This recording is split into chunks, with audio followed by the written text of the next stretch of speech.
जय हिंद भाइयों एंड बहनों। एक जॉब में आपका पुनः स्वागत है।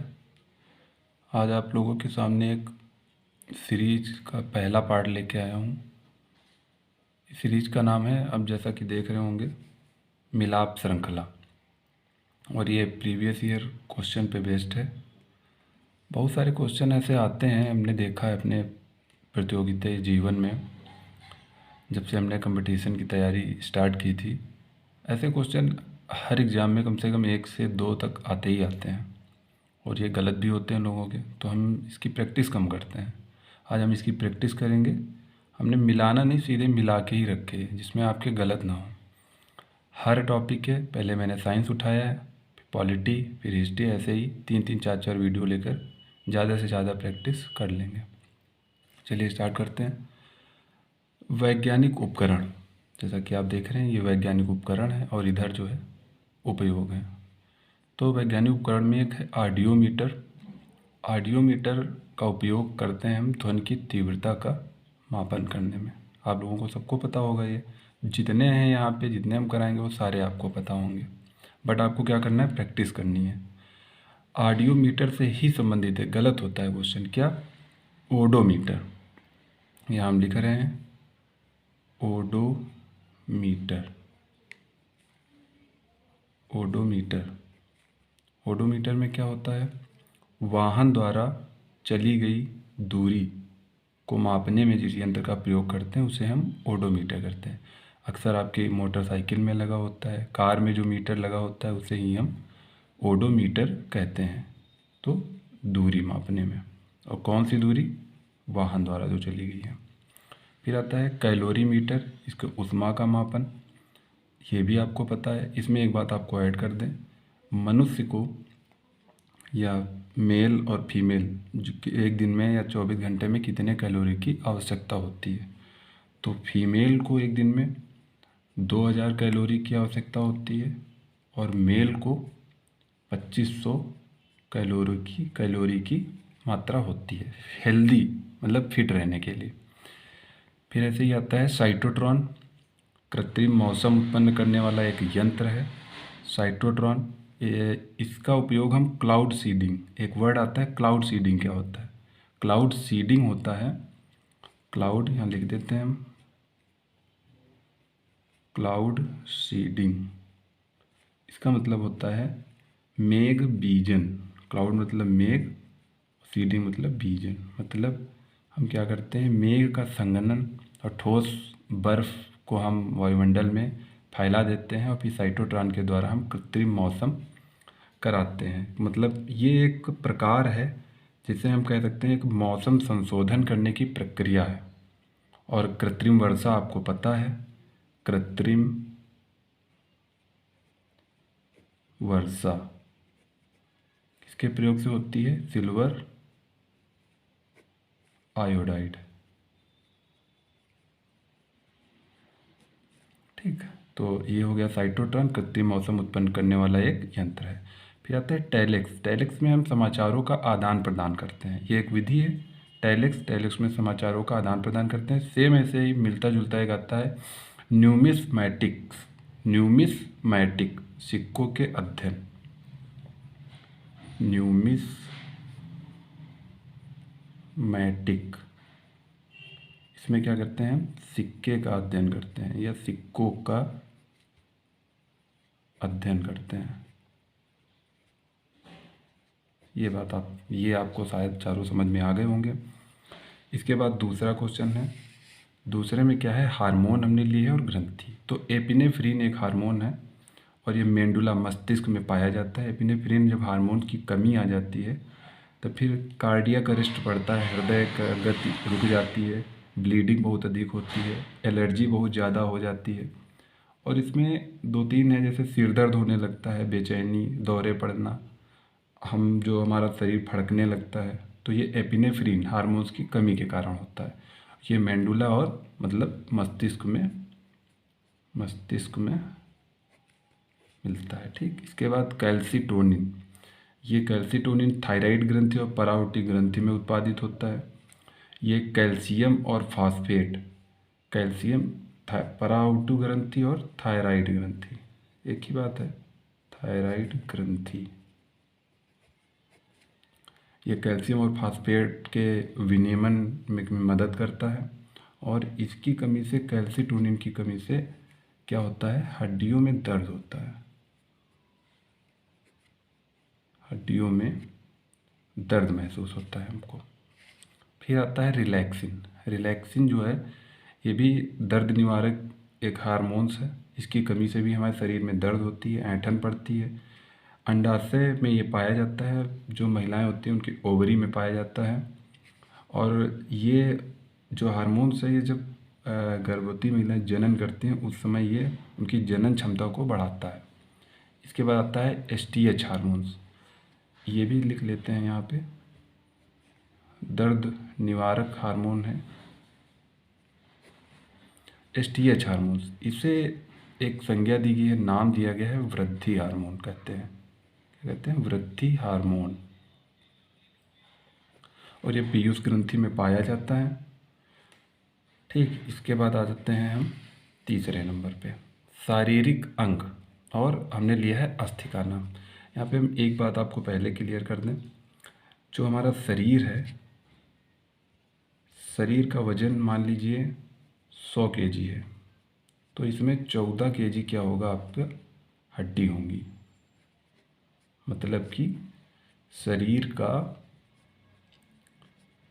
14% वजन जो है वो हड्डियों का होता है। और आपने यही पढ़ा होगा, हमारे शरीर का जो जितना वजन होता है उसका 7 से 8% क्या होता है, 7 से 8% ब्लड होता है। ठीक, तो इसमें हमने थोड़ा लिया है यहाँ पे कि जांग में कौन सी हड्डी पाई जाती है, फीमर पाई जाती है। घुटना में पटेला पाई जाती है। कलाई में कार्पल्स। कर्णस्थियों में मैलियस पाई जाती है। फिर आ जाते हैं, चौथा क्वेश्चन हमने लिया है, ये भी हड्डियों से संबंधित है। चेहरे में कितनी, 14 हड्डियाँ पाई जाती हैं। कान में 6 हड्डियाँ। कान में 6 हड्डियों के साथ इसमें 3 हड्डियाँ बहुत इंपॉर्टेंट हैं जो आपसे पूछी जाती है। जैसे अभी हमने पिछले तीसरे वाले क्वेश्चन में पूछा था कर्णस्थि। कर्णस्थि होती है मैलियस को कहते हैं। तो इसमें एक होती है मैलियस, इनकूस और स्टेप्स, जिसे स्टेपीज कहते हैं, स्टेप्स। ठीक, तो 3 हड्डियाँ ये कर्ण की हैं, कान की, ये प्रमुख हैं, ये जो है प्रमुख हैं। बाकी होती कितनी है, 6। फिर आते हैं कपाल। कपाल मतलब खोपड़ी, लिख देते हैं खोपड़ी। खोपड़ी में कितनी हड्डियाँ होती हैं, 8 होती हैं। अगर आपसे पूछ दें कि टोटल चेहरे या फेस, या मतलब कह सकते हैं गर्दन के ऊपर के सिर्फ टोटल कितनी हड्डियाँ हैं, तो 14 8 होती हैं, 22 होती है। फिर पसलियों में 24 हड्डियाँ पाई जाती हैं। इसके बाद आ जाते हैं 5वें क्वेश्चन पे आ जाते हैं। रोग लिए हमने और तत्व की कमी ली है। बहुत इंपॉर्टेंट क्वेश्चन है, बहुत ज़्यादा पूछा जाने वाला। मटर में मार्स रोग। पहली चीज़, मटर एक दलहन है और ये द्विबीजपत्री है। कैसा है, द्विबीजपत्री पौधा है मटर। इसके बाद इसमें जो है सर्दी के मौसम में ये जो है उगाया जाता है। सर्दी के मौसम में रबी की फसल है ये भी आपको याद होना चाहिए। और ये मैग्नीज की कमी से ये रोग होता है, मटर में मार्स रोग हो जाता है। फिर धान में खैरा। धान में क्या होता है, पत्तियां जो होती हैं धान के पौधे की वो पीली पड़ जाती हैं, और वो पीली इसीलिए पड़ जाती हैं कि उसमें जो है जस्ते की कमी हो जाती है। तो पत्ती का पीला पड़ जाना, धान आपको पता है खरीफ की फसल है। फिर आता है आम में लिटिल लीफ। लिटिल लीफ जो है, लिटिल लीफ की कमी जस्ते के कारण होती है। जस्ते की कमी के कारण लिटिल लीफ रोग होता है। आम में होता है, और किस में होता है, नींबू में होता है। नींबू में होता है और लीची में, लीची और आम में, इन तीनों में क्या होता है, लिटिल लीफ की कमी, लिटिल लीफ रोग हो जाता है और जस्ते की कमी से। ऐसे ही आता है कि वो सेब और आड़ू, यहाँ लिख लेते हैं सेब और आड़ू एक फल होता है। आड़ू में भी जस्ते की कमी से कौन सा रोग हो जाता है? जस्ता की कमी से रोग कौन सा हो जाता है? रोजेट। बहुत पूछा गया क्वेश्चन। आप जितने ज़्यादा प्रैक्टिस कर लेंगे, नोट कर लेंगे, उतना आपको फ़ायदा करेगा ये। ठीक। फिर मक्का में वाइट वट रोग हो जाता है जस्ते की कमी से। तो तीनों आपने देख लिए। मटर में मार्स रोग मैग्नीज की कमी से, धान में खैरा रोग जस्ता की कमी से, आम में लिटिल लीफ जस्ता की कमी से, मक्का में वाइट वट जस्ता की कमी से। फिर इसके बाद आते हैं हम 6 क्वेश्चन पे। और 6 क्वेश्चन है, सबसे बड़ा आवृतबीजी वृक्ष यूकेलिप्टस है। आवृतबीजी का मतलब होता है आवृत। आवृत मतलब ढका हुआ, वन वर्ड में आता है हिंदी में, मतलब ढका हुआ। और ये होता है यूकेलिप्टस। इसे पर्यावरण का आतंकवाद भी कहते हैं। इसके बाद आता है सबसे लंबा वृक्ष सिकोया। ये हम अपने चैनल पे टेलीग्राम पे जो है इसकी फ़ोटो डाल देंगे। सिकोया जो है सबसे लंबा वृक्ष होता है। जंगल की आग ढाक। ढाक आपने देखा हो, एक पूजा होती है जिसमें जो है वो बनती है गेहूँ, जब नया गेहूँ आ जाता है, जगन्नाथ की पूजा, उसमें उसका यूज होता है। ढाक का गाँवों में मिलता है, बहुत अच्छा रेड कलर का होता है फूल। और ढाक इसलिए बोलते हैं इसको कि जो इसके अंदर वो होता है, क्या कहते हैं, जो इसकी मतलब कलर होता है एकदम आग की तरह होता है। और इसमें ढाक के पत्तों के हम क्या करते हैं, पत्तों से पत्तल बनाते हैं, पत्तल बनाते हैं। और ढाक एक कुश्ती में दांव पेच होता है, पेच होता है, जिसको हम कहते हैं ढाक। करें ढाक के 3 पात। ठीक, तो वही है ढाक। इसके बाद ढाक के वो ढका हो, और क्या इसका मतलब होता है, ढोल। ढाक मतलब बजाने वाला एक ढोल होता है, उसे भी कहते हैं ढाक। फिर इसके बाद सबसे बड़ी पत्ती विक्टोरिया रीजिया होती है। ये एक पानी में पाई जाने वाली पत्ती होती है, एकदम पत्तल के तरीके की ये पत्ती होती है। हम उम्मीद करते हैं आप लोगों को थोड़ा समझ में आ रहा होगा। कोशिश करेंगे कि और ज़्यादा से अच्छे से एक्सप्लेन कर सकें। चलिए अगला क्वेश्चन 7 नंबर। इसमें हमने लिया है ध्वनि के स्रोत और तीव्रता। फुसफुसाहट आप लोग करते हैं, पता भी होगा आप लोगों को, 15 से 20 डेसिबल की ध्वनि इससे हम सुन सकते हैं। ऑर्केस्ट्रा, ऑर्केस्ट्रा में आपको पता है बहुत अधिक ध्वनि होती है, जहाँ जैसे ही आप पता है आप तो थाने से परमिशन लेनी पड़ती है ऑर्केस्ट्रा और डीजे के लिए, इसीलिए क्योंकि ध्वनि प्रदूषण बहुत अधिक होता है, 110 से 120 डेसिबल।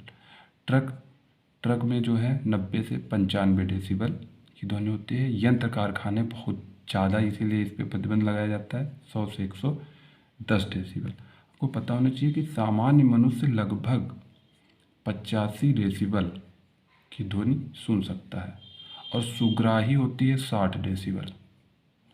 मतलब 60 डेसिबल अगर सुनना है तो उसके लिए कोई नुकसान कानों के लिए उसको नहीं है, ये जो है सुग्राही होती है। अच्छा, एक क्वेश्चन और बहुत पूछा जाता है इसमें कि पानी में ध्वनि की तीव्रता, पानी में ध्वनि की तीव्रता मापी जाती है, कैसे मापी जाती है? तो हाइड्रोजन के द्वारा, हाइड्रोजन के द्वारा पानी में ध्वनि की तीव्रता मापी जाती है हाइड्रोजन के द्वारा। अब लोगों को पता होना चाहिए कि ध्वनि की जो मापने की इकाई है उसे डेसिबल कहते हैं, इसीलिए हमने डेसिबल हर बार लिख दिया है। इसके बाद आयस्क आ जाते हैं। आयस्क भी बहुत पूछे जाते हैं और बहुत कन्फ्यूजन होता है। क्यों कन्फ्यूजन होता है? केवल एक कारण होता है, उसका प्रैक्टिस ना होना। जिसमें आ जाते हैं ग्लोबराइट सोडियम धातु का अयस्क है, कॉर्नेलाइट पोटेशियम धातु का अयस्क है, कीजेराइट मैग्नीशियम धातु का अयस्क है, फ्लूओस्पार कैल्शियम धातु का अयस्क है। इसके बाद आ जाते हैं 9वें क्वेश्चन पे अपने। सूची 1 सूची 2 को मिलाना है, मिला हुआ है पहले से ही। अल्टीमीटर और एक होता है अल्टीट्यूड, वो होता है ऊंचाई, समुद्र तल से ऊंचाई मापी जाती है। अल्टीमीटर ऊंचाई नापने का यंत्र है। और एक चीज़ आपको बता दें, जब ऊंचाई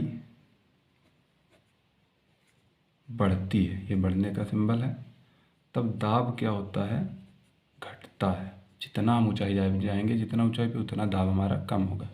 एनेमोमीटर पता है, वायु वेग मापा जाता है, पवन वेग मापा जाता है, फोटोमीटर है, ना कि फोदोमीटर। फोदोमीटर गहराई नापी जाती है, लिख देते हैं फोदोमीटर, उससे गहराई मापते हैं। एनीमोमीटर वायुवेग, फोदोमीटर प्रकाश तीव्रता मापते हैं, फोटोमीटर। और सोलेरोमीटर, सोलेरीमीटर सौर विकिरण मापी जाती है इससे। फिर आ जाते हैं 10वें क्वेश्चन पे। इसमें हमने भौतिक राशियाँ लिखी है और इकाई। प्राथमिक भौतिक राशियाँ होती हैं 7, आप लोगों को पता होना चाहिए। हम केवल यहाँ प्रैक्टिस करा रहे हैं, आप थोड़ा अपने आप से पढ़ेंगे तो आपकी जीएस बेहतर होती चली जाएगी। त्वरण, त्वरण का जो इकाई मतलब मात्रक होता है मीटर पर सेकेंड स्क्वायर होता है। बल का न्यूटन होता है, कार्य का जूल होता है, और आवेग का जो है न्यूटन सेकेंड होता है। आपको एक चीज़ बताना भूल गए हम। जो हड्डी होती है, आपने पढ़ा होगा, आपने देखा भी होगा। हम आपको ले चलते हैं थोड़ा पीछे। ये हमने तीसरा क्वेश्चन पढ़ा था। हड्डी जो है, मनुष्य जब जन्म लेता है, जन्म के समय क्या हो जाता है, 300 हड्डियाँ होती हैं, हड्डियाँ या अस्थियाँ। लेकिन बाद में जब वयस्क होता है तो 206 हो जाती हैं हड्डियाँ। क्यों? क्योंकि जब मनुष्य की वृद्धि होती है, मनुष्य बड़ा होता है, तो हड्डियाँ आपस में मिल जाती हैं, मिल जाती हैं। तो ये इम्पॉर्टेंट है, आप इसको रिवाइज करके देख लीजिएगा। अगर आपको समझ में आ रहा हो तो आप शेयर कर सकते हैं अपने मित्र को, अपने भाई को, अपने बहन को, जिसको भी आप, जिससे भी ये आपको लगता हो कि ये अच्छा करे, हमसे भी अच्छा करे, उसको आप शेयर कर सकते हैं।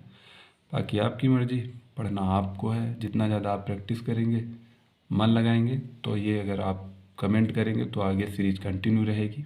और ये पहली सीरीज़ है, कोशिश करेंगे कि 4-4 वीडियो हर टॉपिक के बनाएं। साइंस हो गया, फिर इसके बाद ज्योग्राफी, पॉलिटी, हिस्ट्री, फिर इसके बाद कोई और श्रृंखला सीरीज करेंगे। बाकी करंट की हम श्रृंखला चला ही रहे हैं। ओके, तो थैंक यू भाइयों एंड बहनों, बाय।